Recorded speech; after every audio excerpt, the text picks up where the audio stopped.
in the mountains of western Maryland. Shortly after first light, Thanks, buddy.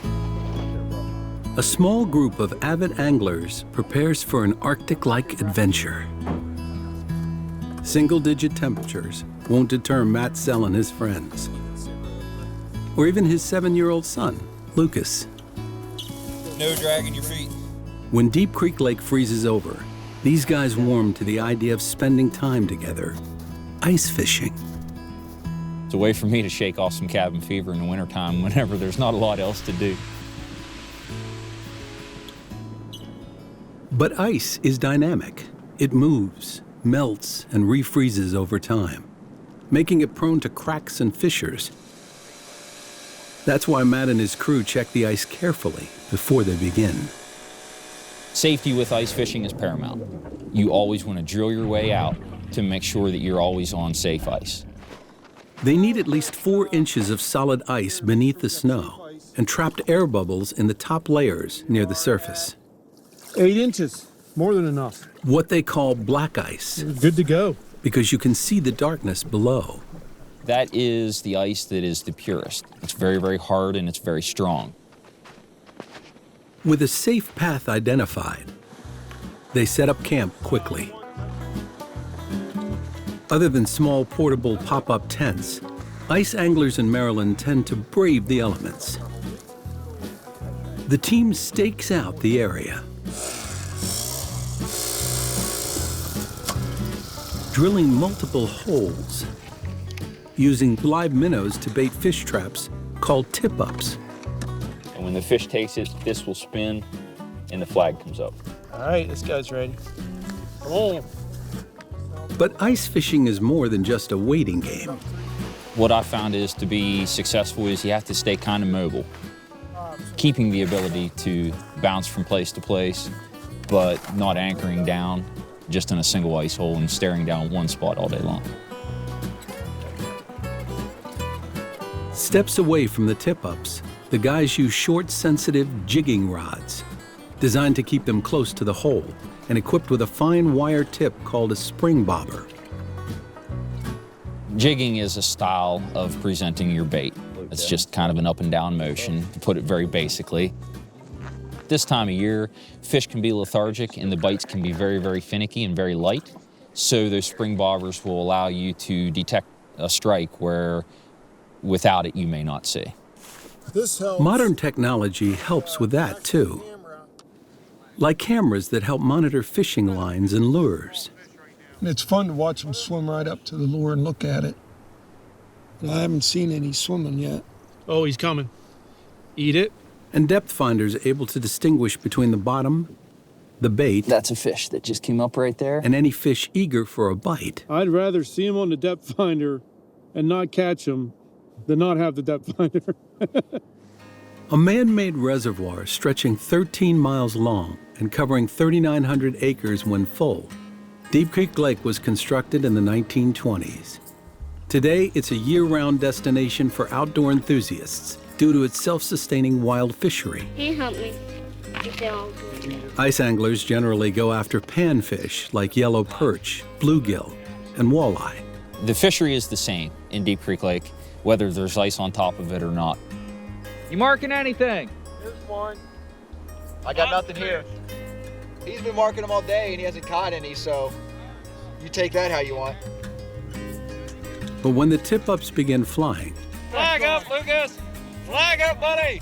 a flurry of activity can easily ice the cynics. Nice. Oh, yeah. Dad. Here he is. Oh, perching. As the Western Regional Fisheries Manager for Maryland's Department of Natural Resources, Go ahead and get his head. Matt knows Lucas has to let this 18-inch northern pike go free. Ooh, cold? Yeah. It's too small. Nice one. But he also knows there's more where that came from. Even at an elevation of about 2,500 feet, this is still Maryland, not Minnesota. So ice fishing season is short, maybe 2 months in a good year. Along another stretch of the lake's 65-mile shoreline, John Steinbach leaves the deeper depths to friends and sets up this small cove to enjoy his lifelong pastime and target bluegill. My first time ice fishing probably was when I was 5 years old. My dad took me out, and I've enjoyed it ever since. Baiting his hook with a moth larva called waxworm, John jigs with purpose. Jiggling the bait, trying to make it alive and attract the fish. For some of us, it's a way of life. It's not for everybody. Test your patience. It's you against the fish. So these are all what we would call back home nice eating size. For 15 years, John and his friends have held youth events to share their knowledge and lure a new generation to ice fishing. The Deep Creek hardwater anglers stress the importance of safety first. What to do if you fall through the ice. Behind them and kick like you're swimming until your porpoise up onto the ice. What you cannot And what not to do when someone else does. To run right up to the edge and say, "Here, let me help you." They just proved that the ice is weak there. But see how I'm jigging it? Then they take the children on the ice, hoping to hook the attention of young families. And a fish, of course. I'm hoping to catch something. It's fun. I'm cool. It's fun, I'm cool. We just see this as an opportunity once a year to give back. Whose line is this? If we can get one child interested in the outdoors, interested in conservation, and becoming a fisherman, then it's worth it to us. Did you get something?